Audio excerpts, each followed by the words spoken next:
Hello, good morning mga ka-Dog World. Ito po si Kuya Nap. Meron tayong magandang vlog ngayon.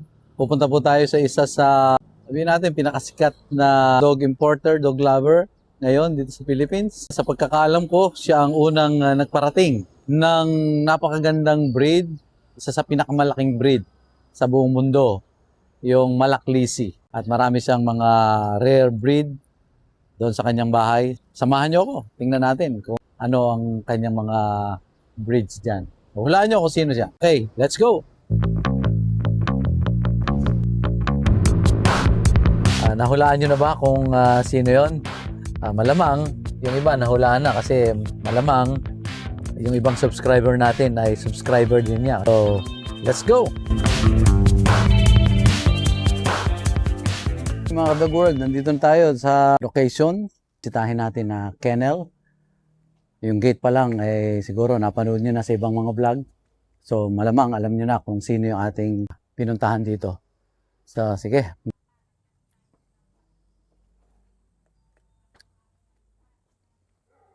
Ganda ng gate, oh. Ayan, narinig na natin yung hahulan ng mga aso. So exciting. Hello. Yes. Thank you. So, let's go. Leah. Hello, Leah. Hello, Sik.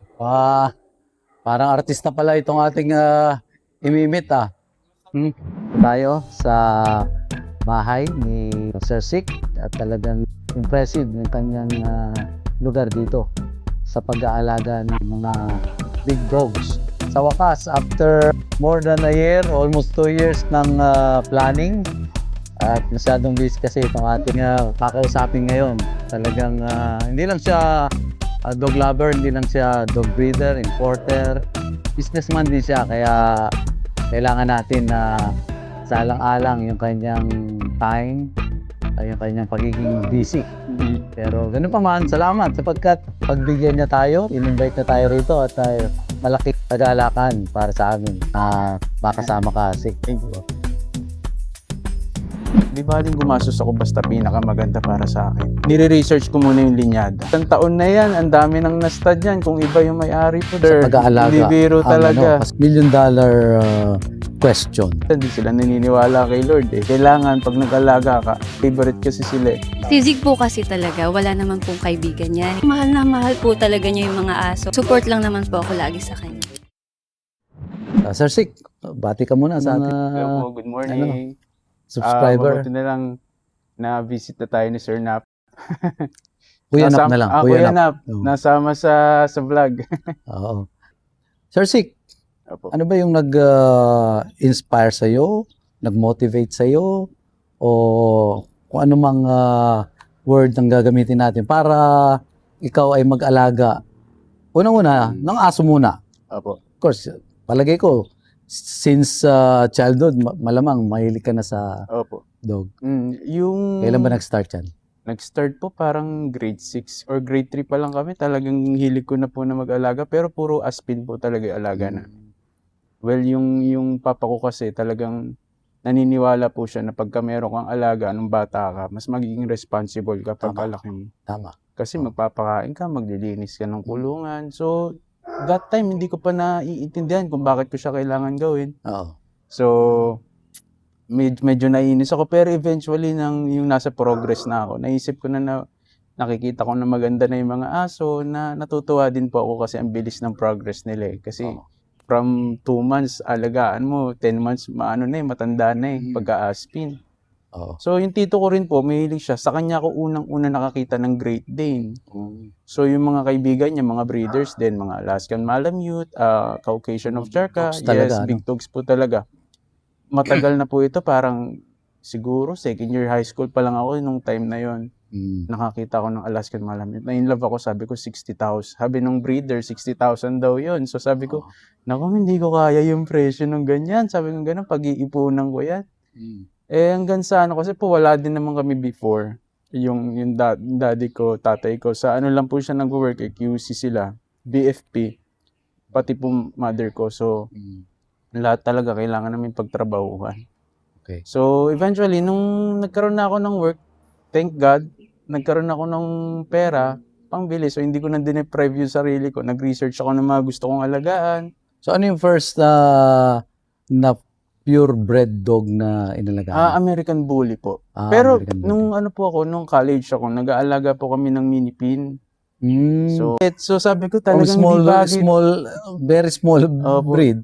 Sabi ko hindi bagay To sa the largest breed. personality ko yung ano. Kaso lang, syempre, yung mini pin kasi hindi niya kailangan ng malaking lugar eh. So yun lang yung alaga namin. Tsaka cute. Opo, talagang hindi po kami nawalan ng alaga. Even kahit simula siguro nung grade 3 po talaga ako patanda, hindi ako nawalan ng alaga. Paano ka na-introduce naman dun sa mga rare breed? Kasi yung nasa Pilipinas dati, na Opo. mga large breed, giant breed, Opo. usually yan, nag-start yan sa mga Doberman nung araw. Tama po. German Shepherd. Opo. Ano? Paano ka naman napunta dito sa mga giant breed na rare? Hindi lang rare dito sa Pilipinas, even in other parts of the world.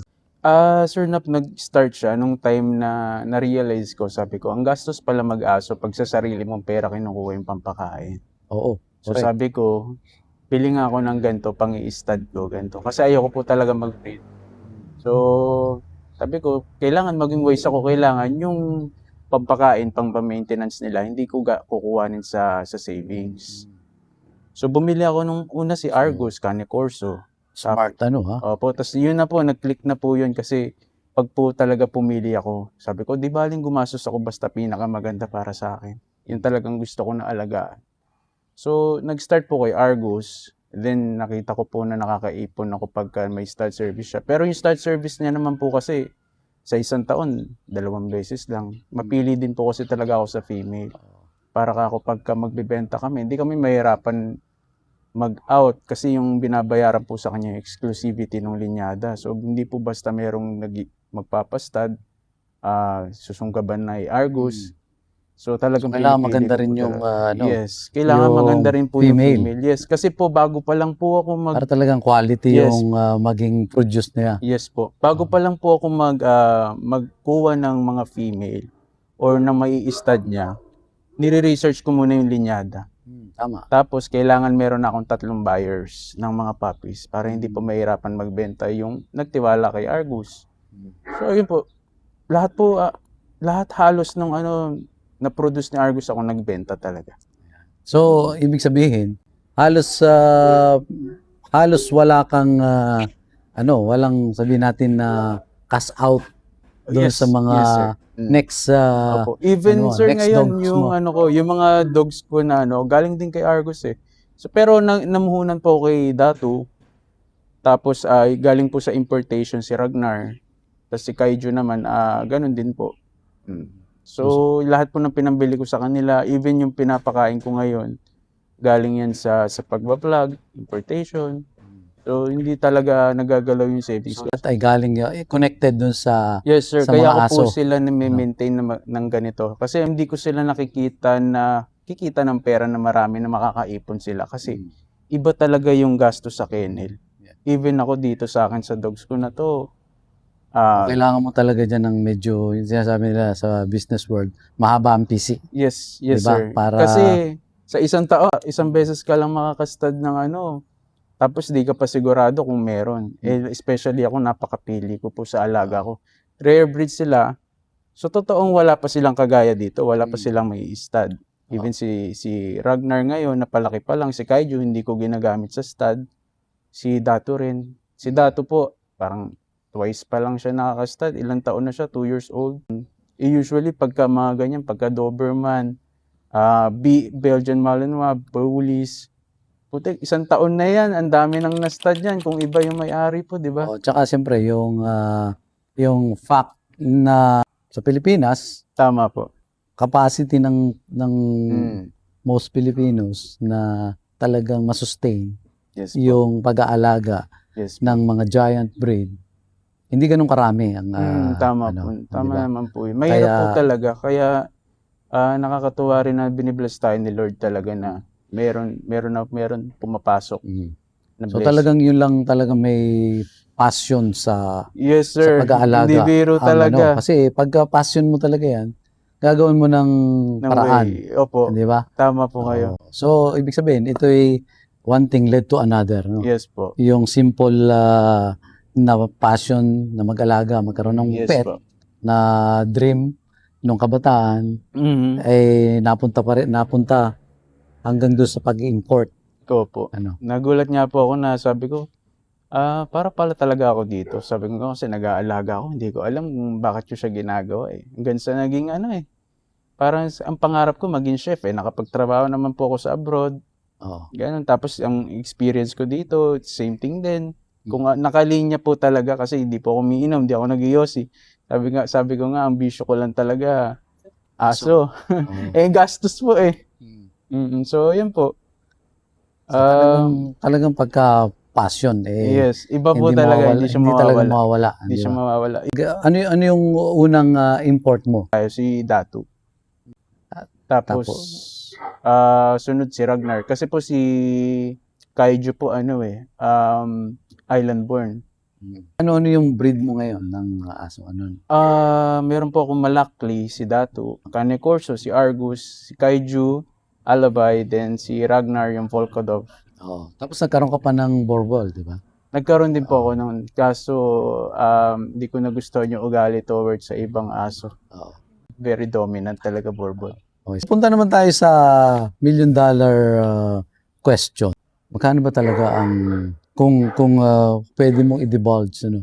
Magkano ba talaga ang maintenance ng sa case mo kasi Sa akin, ilang giant breed yung nasa iyo? opo. Kung monthly lang, sir, kasi Hello, dog lover ka ba? Kung oo, subscribe ka na at i-click mo yung notification bell para sa iba pang mga videos natin para hindi ka malagpasan. Okay? Back to video. naniniwala ako na kapag inaalagaan mo naman sila ng tama, let's say proper exercise, proper diet, malilis mo yung costing sa vet eh.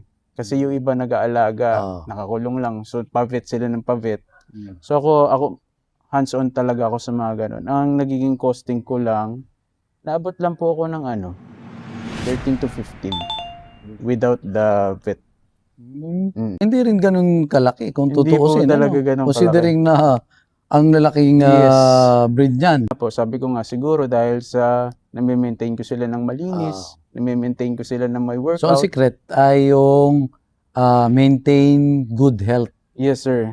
para Talagang- maiwasan Yes. ang Yung pagkakasakit, unnecessary expenses. tama diba? po. Prevention is better than cure. Tama, ayun. Diba po? So napakagandang Opo. napakagandang tip ni Pero, Sir Sig. yun nga lang po, pag nagpa-vet ka ng ganito talaga, parang tao din ng gastos. Oo, yung mga maliit Kasi na breed malalaki lang po eh. kasi talaga sila. Oh. Sabihin na po natin na lahat siguro, kasi sa kanila po yung pinakamalakas po sila sa tubig eh. Oo. Kasi mahilig po ako maglinis ng tama. kennel. So, siguro po nasa 20K siguro Ayun. per month. Natutuwa ka na lang na nag-aalaga ka. Tapos ang pinakakita po kasi dyan, dahil nga po nagko-content ako ng importation, madami nagtitiwala po talaga sa akin na magpa-import ng mga puppies nila. Bakit ka nga pala napunta sa pag-import? Yun nga po, kakaisip ko ng way kung paano ko sila ma-maintain. Ayoko po kasi talaga nang kinukuha sa savings. Sabi ko, pag ito kinuha ko sa savings ko, just niloloko ko lang yung sarili ko. Okay. Si wife ko naman po, thank God, supportive maano na. rin siya, supportive Oh. siya. Kasi nakikita niya kung gaano ko kahilig. Hmm. Alam niyo po, nagkaroon ako ng story bago ako magkaroon ng ng dog. Umabot ako ng 120 kilograms. Ako po Oh, so wala akong workout Grabe. noon. Ang work ko noon talaga, large breed ka pala, ano? yes. Large breed din.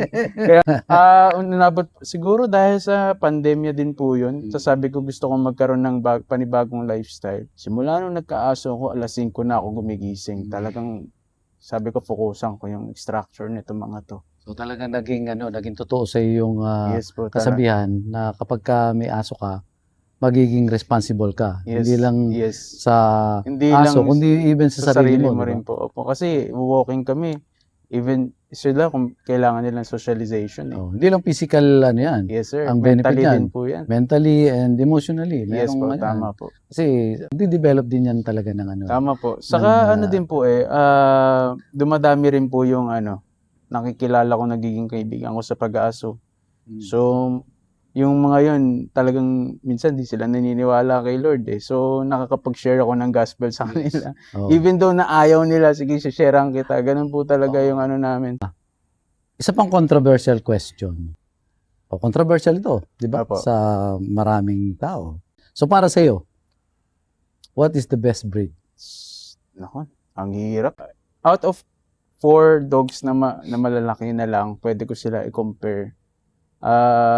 Para sa akin, ang best talaga si Datu eh. In terms of ano, syempre for protection sa family. Pero kung gusto mo yung palagi mong maisasama, mag-cane corso ka, mag-alabay ka. So depende sa Yes sir, purpose depende. mo. Ang dami talaga na ano. Depende sa gusto mong gawin, di ba? Yes po. Oh, kaya Depende sa purpose kasi yun naman po talaga yun. Kailangan pag nag-alaga ka, meron kang goal para sa kanila. Kasi kung ikukulong mo lang yan, kung plano mo lang maangas. ako naisip ko, the best breed is the breed that makes you happy. Paano sa po pag palagay mo? lahat sila? Sila ang the best breed sila, di ba? Opo, opo. Oh. Pag po ganun, well, siguro may mga ano sila, kagaya ng mga kasambahay ko, may mga favorite kasi sila eh. Si Mrs. ko may favorite din. So talagang preference ano? Yes, opo. Iba-iba talaga eh. Ako iba din yung gusto ko eh. Sa ngayon po, si Ragnar sobrang lambing sa akin. So punta naman tayo dun sa characteristic ng bawat Sige po. breed. Mm. Ano? Para malaman naman nila, halimbawa, yung iba dyan gustong magkaroon ng Malaklisi, yung iba gustong magkaroon ng Cane Corso, Opo. iba gusto ng Volkodab, yung iba ay Alaba. Ibigay mo nga yung distinct characteristic at saka yung common din sa kanila. Ang common po sa kanila, kasi madaming misconception about sa livestock guardian dog breeds. Eh. Maraming haters na nagsasabi na, bakit ka merong ganyan? Wala ka namang kambing, wala ka namang livestock dyan. Hindi naman kasi yun ang goal talaga ng ano, kaya nila pinunudos itong mga to eh. Before the time pa lang, Secondary lang yun siguro. opo, kasi ang pinaka-goal nila dyan is to protect the owner. Kasi pag wala ng owner, wala na lahat yung duty nila. So sabi ko, kailangan ko talaga ng malalaking aso dahil sa property namin, wala ako sa subdivision. So, at isa ko na makakatulog talaga ako na ano. By character naman po, ang Malakli kasi sobrang territorial po talaga. Tapos, pero sobrang lambing sa family members. Gentle talaga sa gentle. Ang Alabay naman, confident din siya. Kasi ang Malaklisi, siyempre, na-develop na yan by hundreds or thousands of years, po. di ba? Tama po. Ng, Pinsan sila ng Kangal. Kaya pala sir, kaya ko siya nagustuhan kasi naghahanap ako ng mas, sabi ko kailangan mas stronger sa Kangal. Tapos nakita ko yung Malakli na breed. Pinakita nila, laki ng bones. So nakita ko talaga yung difference sila ng Kangal. Ang Kangal kasi more of herding dog sila eh. More on livestock talaga, kailangan moving. Ang Malakli naman property guardian po talaga sila. so yun yung karakter ng Yes po. Malaklisi. Yes po. Okay. So itong namang Alabay, ano naman? Ang Alabay sir, sobrang playful, energetic talaga. So sila yung parang may alaga na toddler. Ganun po yung dating ng Alabay. So, parang bonjing, ano? Ano sila sir, very vocal and very, kaliba, transparent. Pag kagalit sila, malalaman mo na galit sila. Pero Saka meron din dominant. silang guardian instinct. Yes po, dominant ang Alabay. Maraming linyada ng Alabay na pinanglalaban. Pero sa totoo lang sir, ang Alabay kasi, different siya from sa PCCI kasi sa FCI, Central Asian Shepherd yung ginagamit nila, which is umbrella term for the Alabay, yung mga iba't ibang breed. Kasi nahihirapan din sila distinguish kung pure breed ba yung pinipresent nito. So, Tutusin yung Caucasian, kasi yung Central Asian, by its word, Central Asia. yes po. Ano? Tama po. Yung Caucasus Kumbaga, ang dami area. pong sakop nun, Di ba? di ba? Opo. Yun naman yung Alabay. Yun Yes, yung sir. characteristic niya. Ano naman ang difference niya dun sa Malaklisi?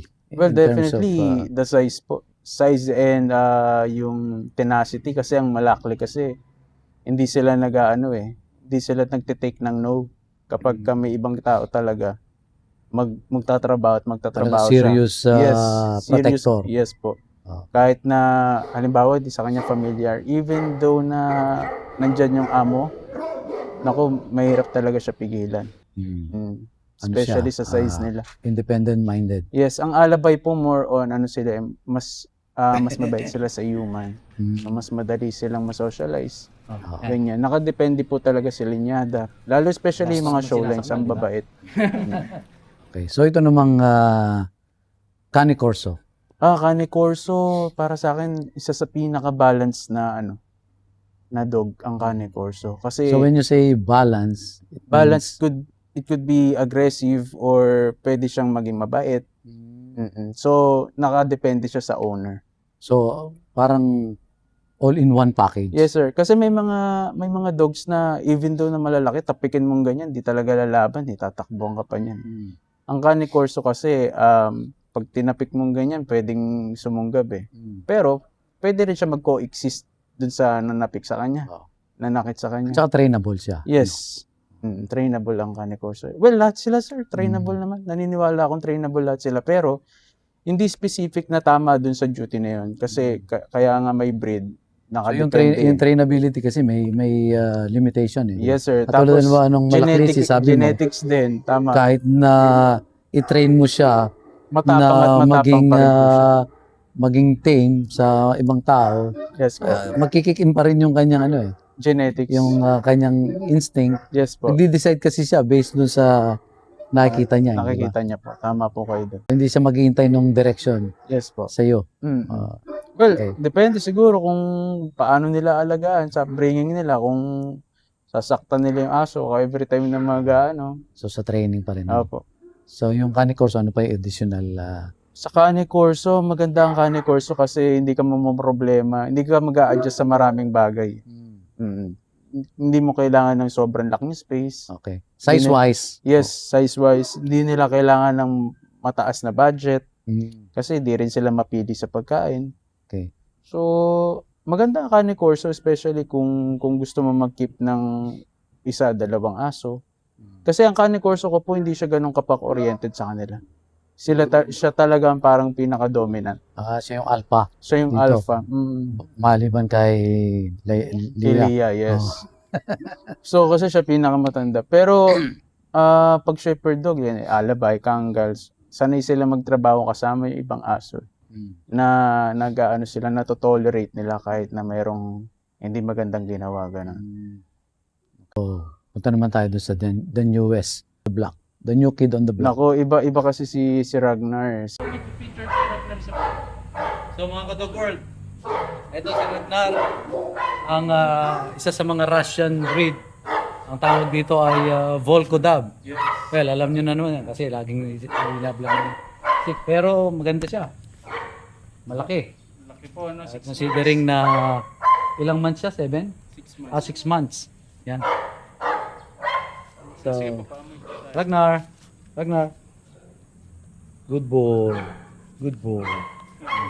Matangkad po siya kaysa kay Kaiju. Matangkad na to kay Kaiju. Dati, livestock guardian dog breed din siya, pero tumigil na sila sa pagpuproduce dahil nga nakitaan nila ng livestock. Magkaiba po kasi, meron dalawang klase. Merong wolfhounds, which is yung livestock nga, yung nakikipag-away sa wolves. Tapos, meron din yung mga fighting lines. At nakuha natin yung fighting line na hinahanap natin. Na umaasa nga ako, sabi ko, umaasa talaga ako na pwede ko siya isama sa mga dogs ko. Pero hindi talaga kaya dahil 4 months pa lang sir, talaga nakikipag-away na. Sabi ko nga, nagbago yung pananaw ko sa sa pag-aaso kasi even yung body language niya, relax lang siya. Tapos biglang tense bigla siyang may siya sir. Parang traitor. Siya ay trouble seeker. Yes sir. Magkaiba yung personality niya towards other dogs saka sa amo, sa tao. Mabait siya sa mga tao. Mabait siya sa amo niya. Which is more important, di ba? Yes po. Sobrang bait sa amo. Sabi ko nga, kung gusto mo mag-keep ng isang aso lang, mag-Volkodov ka. Tapos gusto mo malaki, hindi pa maselan. Tapos yung hindi mo intention na ipaglalabas. Yes sir. Kasi nga kung may alam mo sa atin sa Pilipinas, kung sa ibang bansa ka, pwede.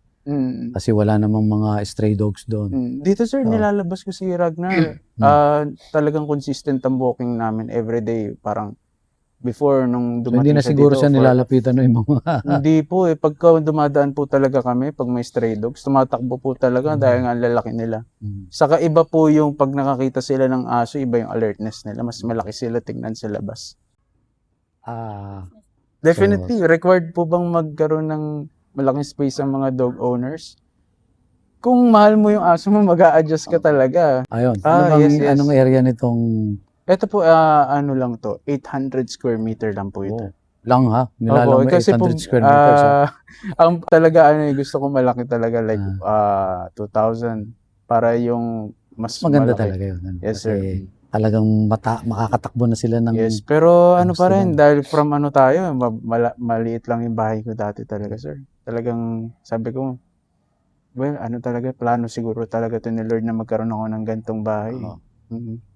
Mas maganda talaga kung mas malaki. Pero itong size na to, More than enough. more than enough na Yes, rin more para, than enough. para ma-exercise sila Yeah. ng sapat. Physically, yes. Oo. Mm. Pero may alternative ba? Meron, sir. Para hindi naman discouraging to sa... Yes, meron. Oo. Kasi sabi ko nga po, kung gusto niyo mag-alaga ng malaking dog, ang pinakabagay sa iyo na dog na kaya mong i-workout sa labas at sa maliit na space, magkani-corso ka. Kung gusto mo ng maganda, maangas. Kasi yun naman po talaga kung bakit sila nag-aalaga ng gusto nila guard dog.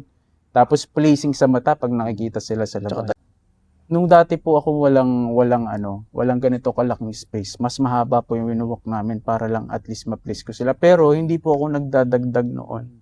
So nung first time ka mag-alaga ng large breed, ang ewan ko kung tama ako, si Leo ba? Leo? Yes po, si Leo. Opo. So wala pa kayo dito? Wala pa noon. po. Opo.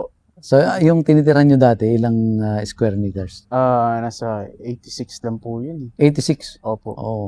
So yun yung sinasabi mo na talagang Di ba po, everyday parang 10 times inano ni Lord, no? kailangan mo... Pinalaki. Oo nga. So, kailangan everyday ka talaga mag-walk.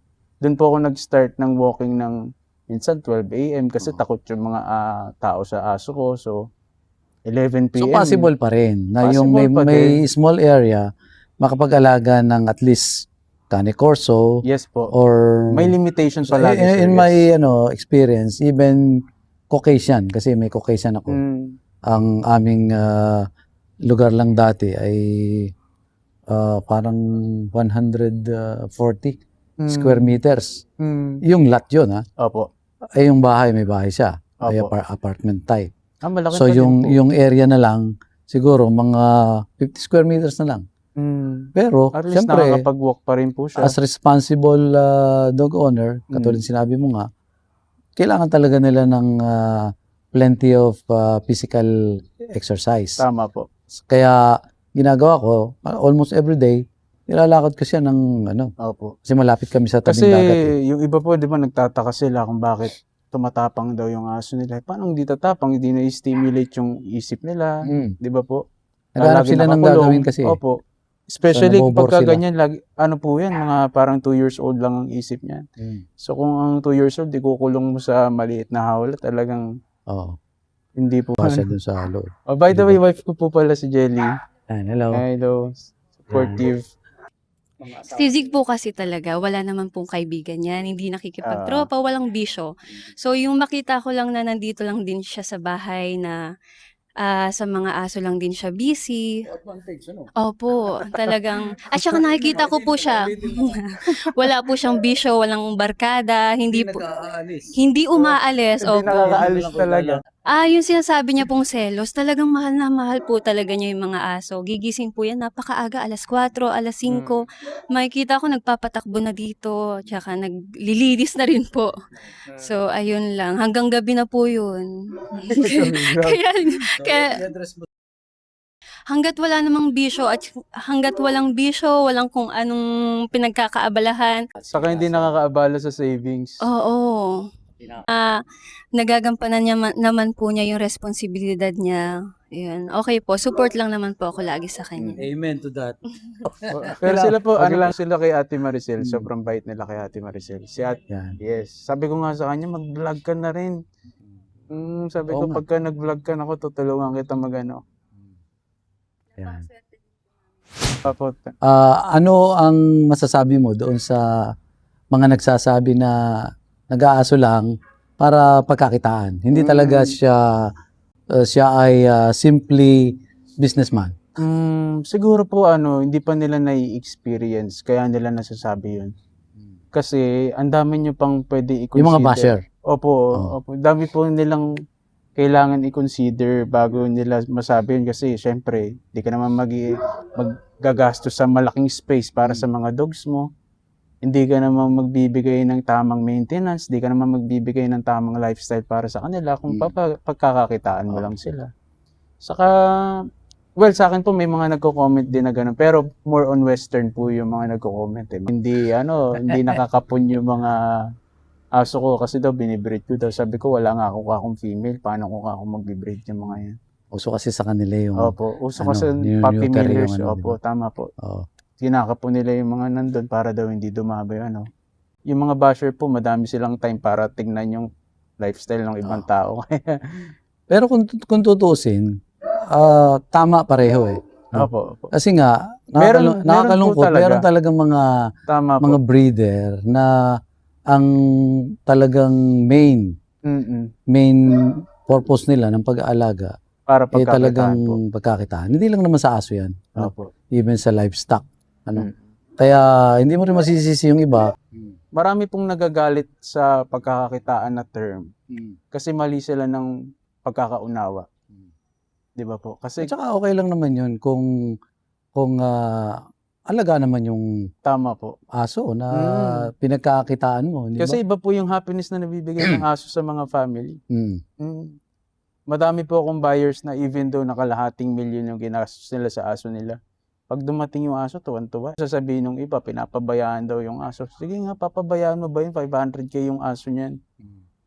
Para kang nagtapon ng pera pag pinabayaan mo yan. Okay. So paano mo masasabi na ang isang tao ay true dog lover? Para sa akin, sir, iba-iba kasi tayo ng way. Para masabi natin na true dog lover yung isang tao, meron yung mga tao na nagre-rescue, meron yung mga taong inaalagaan lang yung alaga nila, may mga tao na nagdo-donate. By expression. Yes, iba yung expression natin. Pero para sa akin, ang pinakamahalaga mo na kailangan alam mo muna yung purpose mo sa life. Kumbaga, bago ka maging dog owner, siyempre, asawa ka, tatay ka. So, kailangan general siya. Kailangan makapag-provide ka ng tama sa family mo. Kasi ka mag-provide sa mga hilig mo, sa aso mo. So, pag nagagawa mo siya ng tama, hindi ko doon mo lang madidefine na talagang lover ka, hindi ka lang dog lover ka talaga. Okay. Well said. So mga ka-dog world, na rinig natin si Sir Sik. Pwede nating sabihin na expert na siya sa mga giant breed. Hindi lang giant breed, kundi rare breed. At talagang kailangan mo ng malaking attention, pag-aalaga, pagmamahal, and resources na din para magawa ito. Kaya palakpakan natin mga ka-dog world si Sir Sik. Tsaka siyempre yung kanyang asawa for her support sa kanyang husband. Sir Sik, paalam ko sa ating mga. Hello, I-invite Dog mo sila. World. Manood po kayo sa vlog ni Sir Nap and manood din kayo sa vlog namin. Eventually, magkakaroon tayo ng event. I-invite ko si Sir para at least tuloy-tuloy yung ating pag-vlog and makapag-share tayo ng knowledge about sa mga dog breeds na inaalagaan natin. So, salamat sa panonood. God bless sa inyo. Bye-bye. Bye-bye.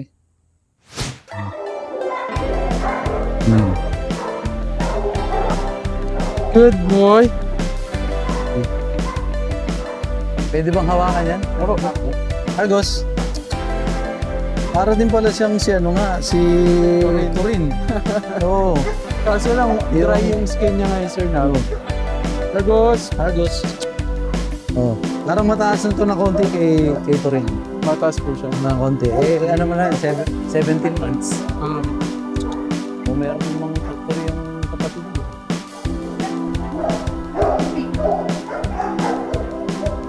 Ito ang parang sila kang isang.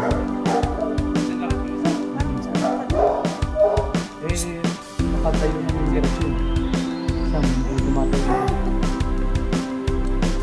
Nakapantay niya kasi talagang ano ito, pure white. Tinatampay niyo po ba yung aso po?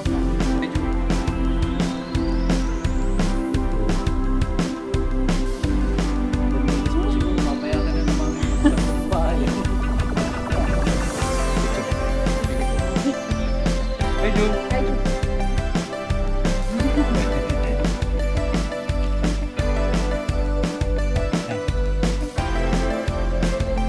Basta tinakamay. Ayun yung isa, nag-abroad ka, mali. Walang ko. Ito. Kaya ideal mo ito. Consideration. Kaya sa inyo, okay lang.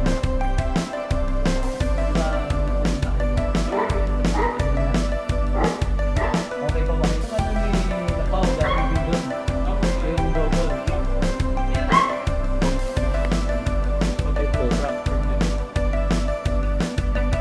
Ito.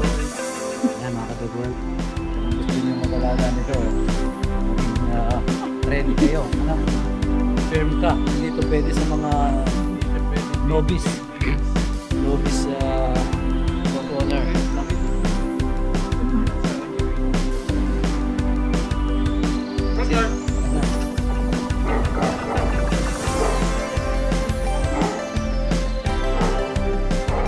Sa kaya sir, may parang ano, step right.